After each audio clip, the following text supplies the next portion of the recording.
The Lord be with you. A reading from the Holy Gospel according to Mark. Jesus and his disciples came to the other side of the sea, to the territory of the Gerasenes. When he got out of the boat, at once a man from the tombs who had an unclean spirit met him. The man had been dwelling among the tombs, and no one could restrain him any longer, even with a chain. In fact, he had frequently been bound with shackles and chains, but the chains had been pulled apart by him and the shackles smashed, and no one was strong enough to subdue him. Night and day among the tombs and on the hillsides, he was always crying out and bruising himself with stones. Catching sight of Jesus from a distance, he ran up and prostrated himself before him, crying out in a loud voice, "What have you to do with me, Jesus, Son of the Most High God? I adjure you by God, do not torment me." Jesus had been saying to him, "Unclean spirit, come out of the man." Jesus asked him, "What is your name?"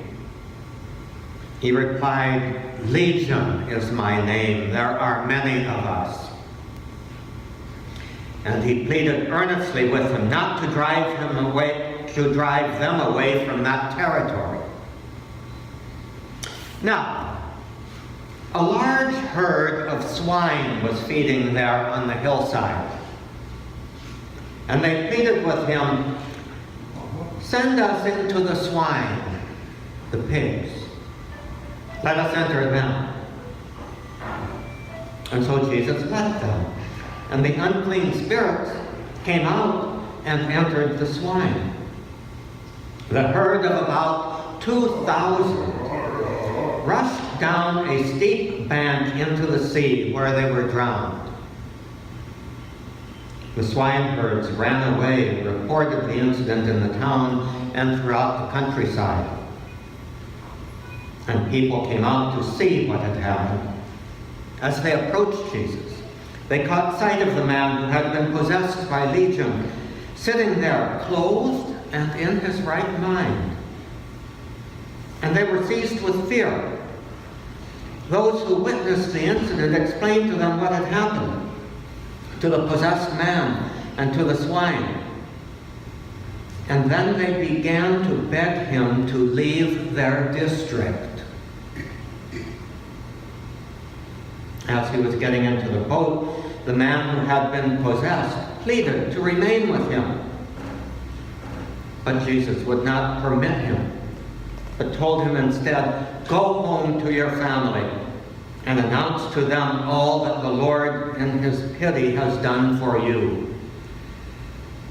Then the man went off and began to proclaim in the Decapolis what Jesus had done for him, and all were amazed.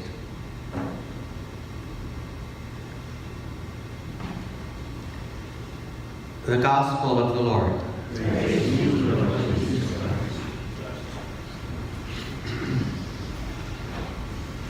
Another one of the wonderful miracles of Jesus.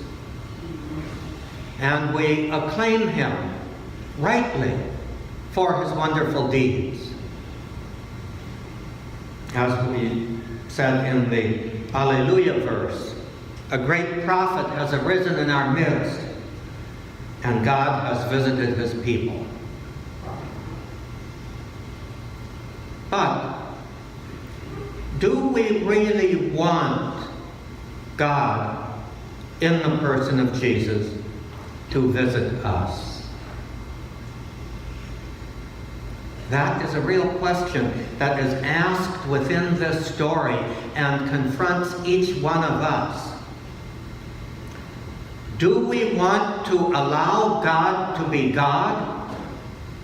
Or do we want to tame God, to be a God after our own desires giving us what we fancy that we want, maybe even believe that we need, but refuse to allow Him to challenge our desires, to challenge our own perception of our needs. Do we want a God simply to give us what we want God to give us and ignore everything else about God? Or is our fundamental attitude one of asking God, show us what you want. Form us according to your desires, your way. Let's take another look briefly at this story. In fact, as I was reading it and as I was preparing, I was thinking back to that wonderful line of the great philosopher Jack Benny. Does anybody remember Jack Benny? Where he was out on the stage and a guy comes up to him with a gun and says, your money or your life?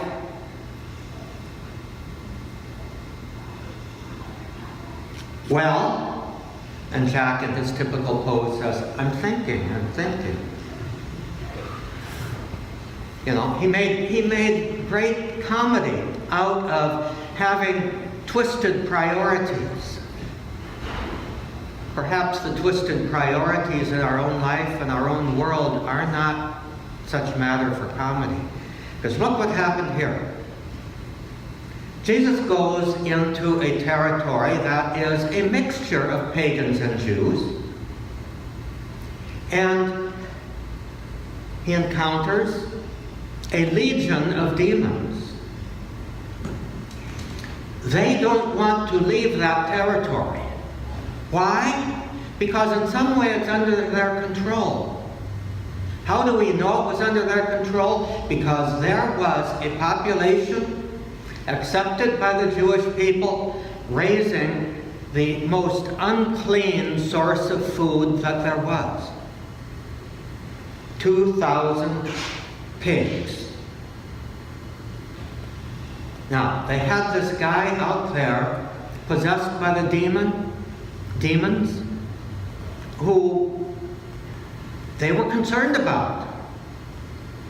We wonder why they were concerned about him, because when Jesus restores him to health, free of the demons, and sends the demons into this herd of pigs who proceed to wipe out the financial investment that they represented by drowning themselves in the sea, what did the townspeople do? Go away. Go away, Jesus. We don't want you here. Because you're disrupting our priorities. You're disrupting our way of making a living. Our way of gaining profit. And he was completely unwelcome there. Now, this poor man who had been healed of this demonic possession wants to follow Jesus. And Jesus basically won't let him. He says, the true way that you can follow me is to go back to your own family, your own townspeople, and tell them about the wonderful things that God did. Now, Jesus was basically assigning him to rejection and possible martyrdom, because what he was proclaiming to them was something contrary to where their priorities were. He was challenging their lust for gain, their lust for profit. God, for them, was no longer in a convenient box over on the shelf. God was now right up front challenging them to change their way of thinking, their way of their priorities. We don't know the outcome for this person, but we can certainly imagine he did not have an easy time of it when he went back to tell them, to tell his townspeople that God's action was here, because they knew that that would mean a change of heart. Now, what does that mean for us? We do have to be careful about the God that we are worshiping, to be sure that it is the God who seeks to be the Lord of our lives, rather than a God of our own imaginings, supporting us in our own desires, doing what we will. So what we have here is, do we pray, God, your will be done? Even if it's painful for me? Or do we pray, God, you are all-powerful, do my will? It's not an easy question.